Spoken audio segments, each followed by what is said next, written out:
Bismillahirrahmanirrahim. Assalamualaikum warahmatullahi wabarakatuh. Salam sejahtera. Perkenalkan, nama saya Aisri Rahayu dari Program Studi Hukum Ekonomi Syariah Sekolah Tinggi Agama Islam Bakti Persada Bandung. Di sini saya akan menayangkan hasil presentasi yang saya buat dengan tema Mekah Pusat Perdagangan dan Keuangan. Materi yang akan saya presentasikan adalah untuk mengetahui yang pertama, aktivitas ekonomi Mekah sebelum dakwah Nabi, yang kedua, fungsi perdagangan bagi masyarakat Arab, dan yang ketiga yaitu bentuk kerjasama antara Indonesia dengan Arab atau Mekah. Bagaimana aktivitas ekonomi Mekah sebelum dakwah Nabi? Nah, kota Mekah yang dipadati dengan aktivitas perdagangan yang ramai, sehingga di pinggiran Mekah banyak pula dibangun pasar-pasar.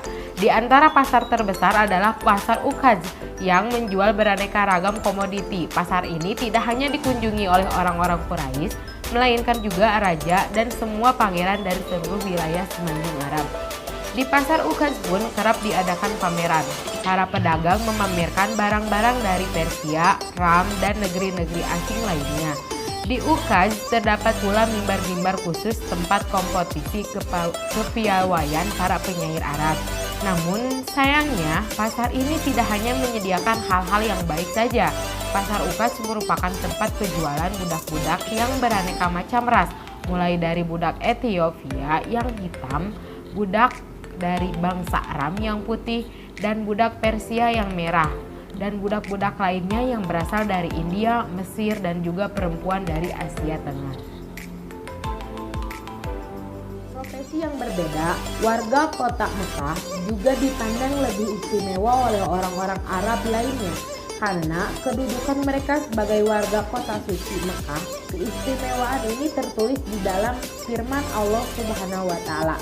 Dan apakah mereka tidak memperhatikan bahwa sesungguhnya kami telah menjadikan negeri mereka tanah suci yang aman, sedang manusia sekitar rampok-merampok, maka mengapa sesudah nyata kebenaran mereka masih percaya kepada yang batil dan ingkar kepada nikmat Allah. Quran Surat Al-Ankabut 67. أَلَمْ يَرَوْا أَنَّا جَعَلْنَا حَرَمًا آمِنًا وَيُتَخَطَّفُ النَّاسُ مِنْ حَوْلِهِمْ أَفَبِالْبَاطِلِ يُؤْمِنُونَ وَبِنِعْمَةِ اللَّهِ يَكْفُرُونَ. Fungsi pusat perdagangan bagi masyarakat Arab.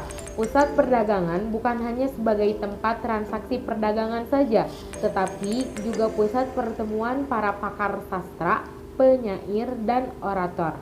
Pusat perbelanjaan pun menjelma menjadi pusat peradaban, kekayaan bahasa, dan transaksi-transaksi global. Selain penduduk Mekah, penduduk Yaman juga terkenal dengan perniagaan. Mereka datang untuk melaksanakan haji setiap tahun.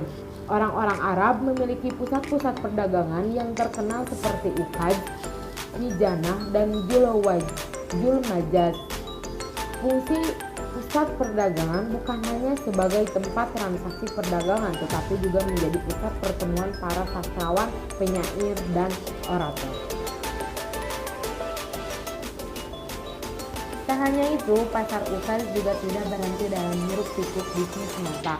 Pasar Uqaj kerap dijadikan tempat untuk aksi kriminalitas seperti pembunuhan dan gembong pengkhianat. Namun tak bisa ditampik, Uqaj seolah menjadi wahana yang sangat menarik bagi perniagaan, pertukaran budaya, dan komoditi. Dari hal-hal tersebut, kota Mekah sebelum Islam yang memang dipenuhi dengan aktivitas ekonomi, tak serta-merta mendatangkan kemakmuran bagi seluruh masyarakatnya. Mayoritas penduduk Mekah hidup di bawah garis kemiskinan dalam gemerlap harta benda. Kemakmuran tak ditemukan dalam kehidupan glamor mereka. Ketimpangan pun terjadi di mana-mana. Bahkan dalam kabilah Abdul Muthalib dan Bani Hashim saja, ada yang menjadi saudagar-saudagar kaya, tetapi ada juga yang menjadi miskin dan hidup dalam penderitaan. Setelah Nabi Muhammad SAW datang dengan risalah Islam, perekonomian pun tak luput dari perhatian. Islam yang menawarkan kesetaraan hak asasi manusia di hadapan Allah juga membenarkan hak bagi setiap manusia untuk mencari dan menghimpun kekayaannya. Mencari kekayaan itu pun dilakukan dengan cara-cara halal yang tidak mencurangi, menyakiti, dan merugikan orang lain dan diri sendiri. Bentuk kerjasama antara Indonesia dengan Arab. Indonesia, Arab Saudi sepakati dua bentuk kerjasama dalam bidang kesehatan. Kementerian Kesehatan Kerajaan Saudi Arabia atau KSA dan Kementerian Kesehatan Republik Indonesia menyepakati rencana aksi bersama implementasi MOU kesehatan dan perjanjian kerjasama dalam bidang pelayanan kesehatan bagi jamaah haji dan umroh Indonesia. Kesimpulannya, Arab sebagai negara yang menjadi pusat perekonomian dan keuangan terbesar, lebih tepatnya lagi di kota Mekah. Mekah juga dijadikan pusat pertemuan para pakar sastra, penyair, dan orator. Pusat perbelanjaan pun menjelma menjadi pusat peradaban, kekayaan bahasa, dan transaksi-transaksi global. Selain penduduk Mekah, penduduk Yaman juga terkenal dengan perniagaan. Selain itu, Mekah juga bekerja sama dengan Indonesia, sepakati dua bentuk kerjasama dalam bidang kesehatan.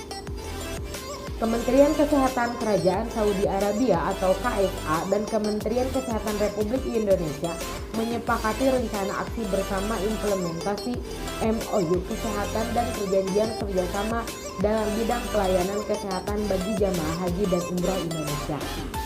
Sekian presentasi dari saya, akhirul kalam, duduk sendirian tanpa kekasih. Cukup sekian dan terima kasih. Wassalamualaikum warahmatullahi wabarakatuh.